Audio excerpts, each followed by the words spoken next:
When you think about what's going on also in the NBA, and you look at what Luka Doncic did last night, amazing. I mean, he is one of three players now that have had a 40, 15, and 10 game, joining Oscar Robertson and Charles Barkley, believe it or not, in that feat. And he was unreal last night. And this was off of a bad ankle. And the one thing I will say about the NBA in watching some of these games, I don't know if it's the guys are so good and the shooting is so much better than it is or than it has been when they're in stadiums. But whatever it is, the guys are playing defense. They're trying to play defense. And Chris Paul hit a shot the other night. Falling to his right, over his right shoulder in overtime. I saw it. I know. So I don't know. I don't know if it's I can't say it's the lack of defense. I mean, Doncic hits a three last night.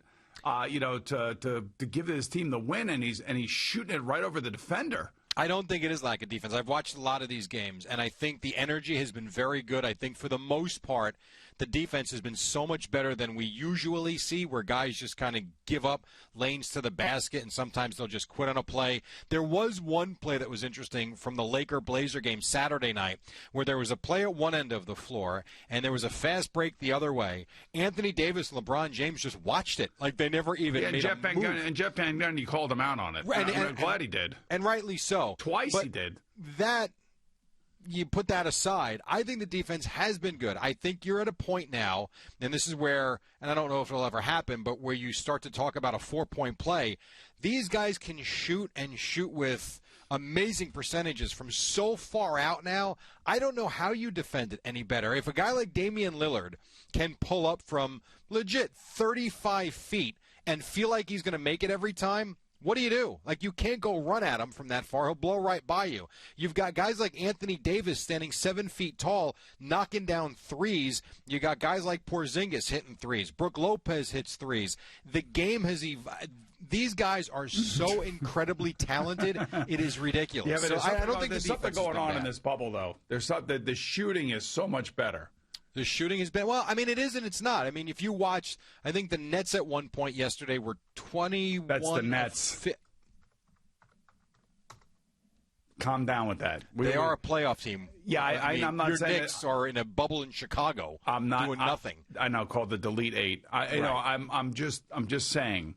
I asked the question 2 weeks ago, prior to their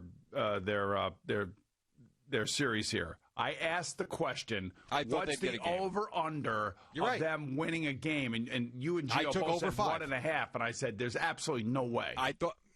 And you're right. They lost in 4, and they didn't look good doing it. They had a couple of chances. Game 2, they had a chance to win. They blew it late.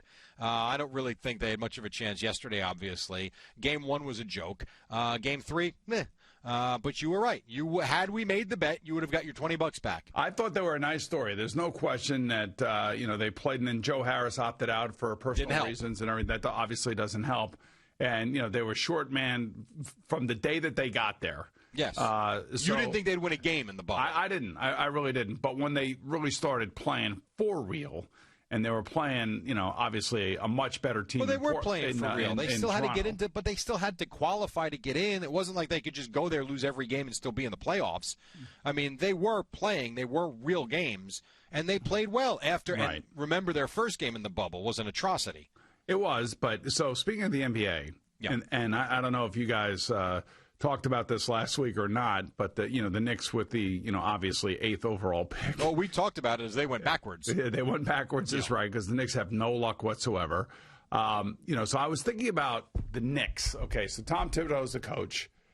He's really more of a veteran coach, I would think, than he is dealing with younger players. But who knows? Maybe he's a developer of talent, if you will. And then I was thinking of the Knick hierarchy. And I was thinking of, Leon Rose, Worldwide Wes, Steve Stout. How many basketball players have these guys developed ever? It's a great question. Have they developed anybody ever? Or are they all hired for one reason and one reason only, and that is relationships? And can Leon Rose convince Anthony Davis to come to New York City?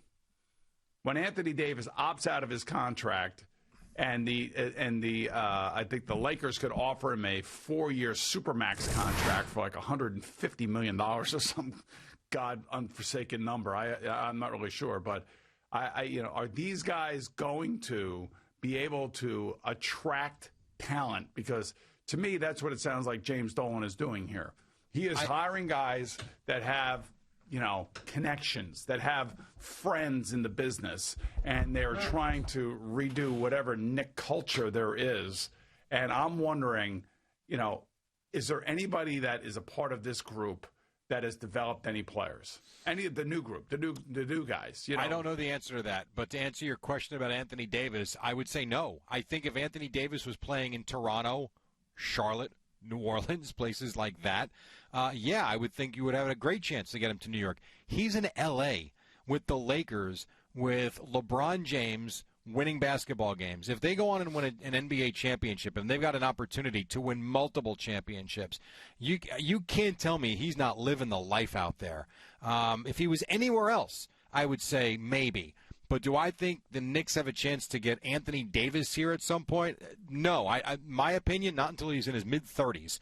I don't think so. Well, I think he's where he wants to be. This is why you hire guys like Leon Rose and Worldwide West. And but there's more than Anthony Davis out there, though. I know, Donovan Mitchell is the name that Fred comes Van up. Fleet and all this other stuff. I've seen all that. But, again, this really – I don't see – how this is going to work again. Now that I think about it, and after you see and I'm not saying that this draft is great. It's not a great draft, but every draft has its diamonds. Every draft has got a guy that's going to either be a second rounder or somebody that comes in the mid to first round that turns out to be a tremendous player. They often get the players and their rankings screwed up and everything else. So who knows will be available for the Knicks, or do they package and try to trade up and all this other stuff? Who knows? But to me, I think when I see Leon Rose and Worldwide West, those two guys, that's relationships. That's relationships in the NBA. That's players that they know, that they hang out with, that they talk to on a daily basis. Or, in the case of Leon Rose, people that he has represented.